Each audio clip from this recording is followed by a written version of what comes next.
କୌଣସି ପର୍ଯ୍ୟନ୍ତ ଦିଆଯାଇ ନାହିଁ। ସ୍କୁଲ ଏବଂ କଲେଜରେ ପଢୁଛନ୍ତି ଯେଉଁମାନେ ଆମ ରାଜ୍ୟର ଭବିଷ୍ୟତ ସେମାନଙ୍କ ପାଇଁ ସ୍କୁଲ କଲେଜ ତିଆରି ହେଉଛି। ସେମାନେ ପାଠ ପଢିଲେ ଏ ରାଜ୍ୟ ଆଗକୁ ବଢିବ, ଏ ରାଜ୍ୟର 24 ବର୍ଷ ଧରି ବାଦକ ଭାବରେ ଚାଲିଲେ। ସେହିଭଳି ଭାବରେ ଘର ବାଡ଼ି ଜମି ଅଭାବରୁ ହିତାଧିକାରୀମାନେ ଯେଉଁମାନେ ହବ ଏକ ସୁବର୍ଣ୍ଣ ଯୁଗ ହବ।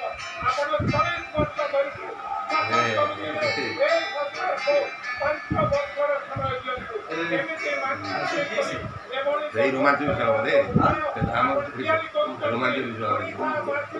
ଆଗାମୀ ଦିନରେ ଆପଣଙ୍କୁ କ୍ଷମା ଦେବେ ନାହିଁ।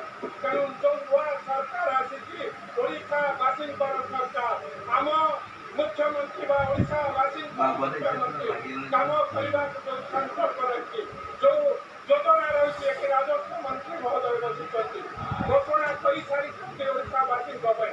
ତେଣୁ ସମସ୍ତଙ୍କ ସହମତିରେ ମୁଁ ଚାହିଁବି ଏଭଳି କାମ ହଉ ଯୋଉ କାମରେ ଓଡ଼ିଶାବାସୀ ଲାଭ ପାଇବେ, ଯୋଉ କାମ ଲକ୍ଷ ଲକ୍ଷ ଟଙ୍କା ଖର୍ଚ୍ଚ କରିବେ।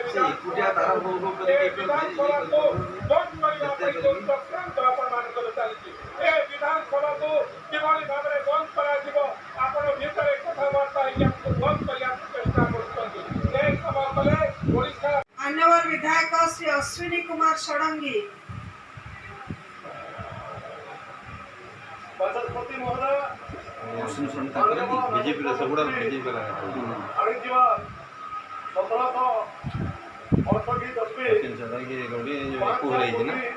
ଟଙ୍କା ବଜେଟକୁ ମୁଁ ପୂର୍ଣ୍ଣ ଭାବରେ ସମର୍ଥନ କରିବା ସହିତ ସ୍ୱାଗତ କରୁଅଛି।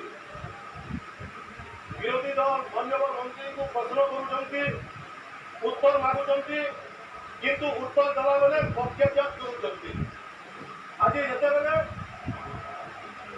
ଗରିବ ଲୋକଙ୍କର ପଟ୍ଟାର କଥା ଆସୁଛି, ଆଦିବାସୀ ହରିଜନ ମାନଙ୍କୁ ଗ୍ରାମାଞ୍ଚଳରେ ସହରାଞ୍ଚଳରେ ପଟ୍ଟା ବଣ୍ଟନର କଥା ଆସୁଛି।